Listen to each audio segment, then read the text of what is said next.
Bonjour à tous, merci de suivre mon journal de bord mensuel ou quasi mensuel parce qu'il y a eu un peu de retard pour la publication de cette vidéo.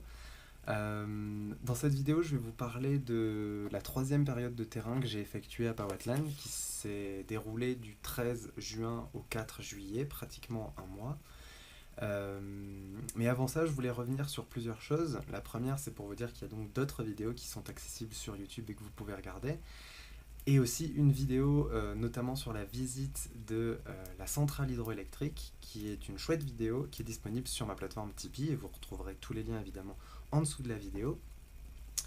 Et puis, une dernière chose, si vous voulez financer et participer à l'économie locale de Powhatan et m'aider en même temps dans mon travail pour rembourser mon matériel, etc., n'hésitez pas à faire un tour sur Tipeee et à faire un petit don pour voir les vidéos et recevoir des cadeaux. Donc après cette courte parenthèse, je voulais revenir sur cette troisième période de terrain à Powhatan, qui a été donc beaucoup plus longue que les autres, mais finalement j'ai moins filmé. Pourquoi ? Parce que j'ai rencontré beaucoup de gens, beaucoup de nouvelles personnes, mais aussi des gens que j'avais déjà rencontrés, mais que par rapport à la création du lien social avec eux, etc., je me déplace plus trop avec mes caméras sur moi. Je le fais encore, mais moins souvent, et je préfère créer du lien avec elles avant de sortir les caméras et en leur demandant l'autorisation, etc. évidemment. Donc c'est aussi pour ça que mes vidéos sont moins touffues que les premières.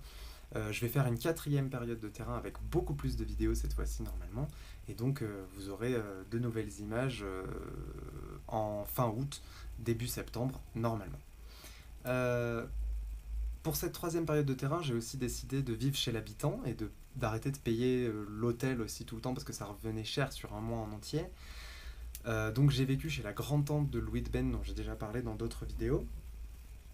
J'étais dans une des deux grandes avenues de Powhatan, dans le centre, donc c'était très commode, j'avais ma chambre, donc c'était un peu plus agréable et ça me revenait moins cher surtout. Et puis je voulais revenir aussi sur le climat. Qu'il a fait à Powhatan, puisque là on est rentré un peu dans la saison des pluies, donc ça signifie qu'en fait il fait très très beau le matin, très très chaud en début d'après-midi, entre 35 et 40 degrés, et que en fin d'après-midi vers 17h, 18h, il se met à pleuvoir très fort, et il peut y avoir des orages même qui coupent l'électricité à Powhatan plusieurs fois. D'ailleurs, quand je suis arrivé à Powhatan, il venait tout juste de rétablir l'électricité qui avait été coupée pendant plusieurs heures au cours de l'orage avant que j'arrive. Voilà pour le climat, et pourquoi j'en parlais aussi, parce que du coup c'est la période des chicales, qui sont ces fourmis que les gens de la région vont chercher dans leur fourmilière justement après les grosses pluies quand elles sortent, et qui les mangent et les cuisinent. Donc c'est un plat typique de la région, vraiment, c'est quelque chose dont ils sont assez fiers et qu'ils vendent sur les marchés et qui pour eux fait partie de l'identité de leur groupe de la Sierra Norte.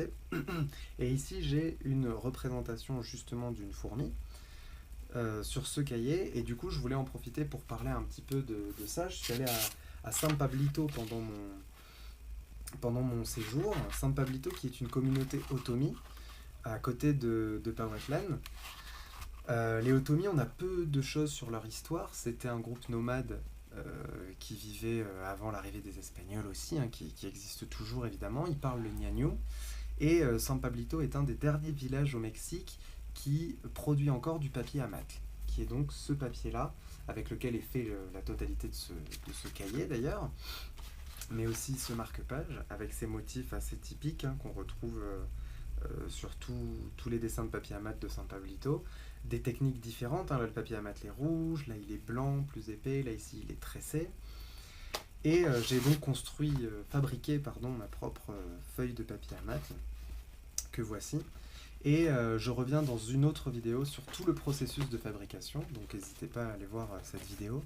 Mais c'était très intéressant comme moment, et justement je pense que je vais parler de San Pablito dans mon travail de recherche, parce que c'est un lien économique très fort avec Powhatan.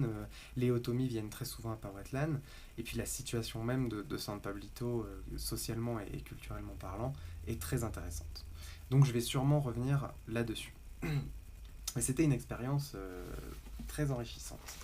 Et je voulais ensuite parler de l'atelier que j'ai effectué, puisque pendant cette troisième période de terrain, je suis allé dans les écoles et notamment dans un lycée, travailler avec les étudiants sur des cartes sensibles, alors des cartes de la région, des cartes de la ville de Powhatan.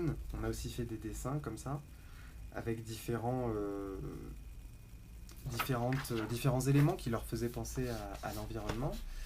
Et donc ça a été très intéressant, j'ai discuté avec beaucoup d'élèves, c'était 3 séances seulement, et ça m'a permis de comprendre comment ils se localisaient dans l'espace, comment ils représentaient l'espace.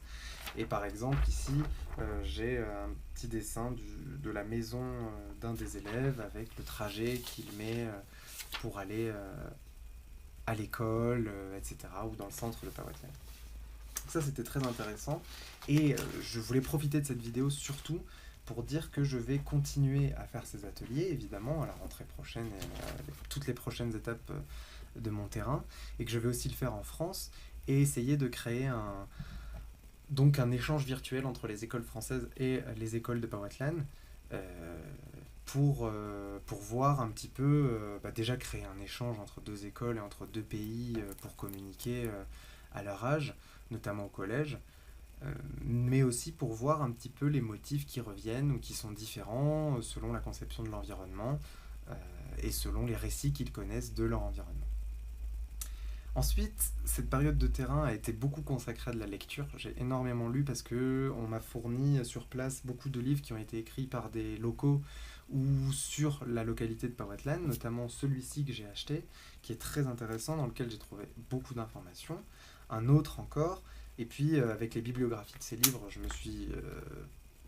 j'ai pu constituer moi-même toute une liste de références sur lesquelles je vais revenir plus tard. Et donc, j'ai appris beaucoup de choses sur l'histoire de Powhatan, sur des détails que je ne connaissais pas et sur lesquels je peux revenir maintenant aussi en discutant avec les gens, ce qui est vraiment très pratique. Ensuite, j'ai aussi fait un passage à Tulansingo, qui est donc, quand je vais à Powhatan, je fais un premier trajet jusqu'à Tulansingo pendant 2 heures, et après 2 heures de Tulansingo jusqu'à Powhatan. Et je me suis arrêté à Tulansingo pour aller aux archives municipales, dans laquelle j'ai vu quelques documents d'archives où était cité Powhatan. Et j'ai eu quelques informations, comme le fait qu'ils vont faire un mur peint. Donc ils appellent ça les murales. Ici c'est un art particulier, le muralisme au Mexique, et ils vont donc faire peindre un mur comme ça à Powhatan. C'est une brigade d'art communautaire qui va le faire. Donc ce sera en novembre, malheureusement je ne serai plus là, mais ça m'intéresse beaucoup et je vais essayer de rester en contact avec ces gens, tout comme rester en contact avec les gens de l'archive de Tulansingo pour avoir des informations supplémentaires s'ils trouvent des sources au cours de l'année. Et puis voilà, ensuite, que dire de plus pour cette troisième étape de terrain? J'ai rencontré des gens nouveaux et j'ai revu des gens que je connaissais déjà. Donc j'ai pris contact avec les brodeuses d'Atla, avec un écrivain à Xolotla qui écrit des livres et des poèmes en nahuatl, avec les producteurs de canne à sucre à Atla. J'ai revu l'ingeniero Santillan qui a un jardin botanique et qui fait des liqueurs artisanales dans son jardin botanique. J'ai fait une excursion, encore une fois, on va en faire d'autres. J'ai assisté évidemment aux élections dont je parle dans une autre vidéo. Et j'ai aussi programmé donc tout un planning pour ma prochaine étape de terrain. Je vais donc filmer beaucoup d'artisans et de gens comme les brodeuses par exemple pour pouvoir discuter et essayer d'en tirer un certain nombre de récits. Je vais faire des entretiens aussi. Je vais faire de nouvelles excursions dans les collines pour essayer d'avoir de nouveau des images de l'environnement. Et je vais faire un atelier d'été avec les enfants, donc ils sont en vacances actuellement, ils reprennent fin août. Et moi, début août, là, je vais faire un atelier avec eux qui sera la même chose que ce que j'ai présenté là juste avant, c'est-à-dire des cartes et un travail très géographique et très cartographique.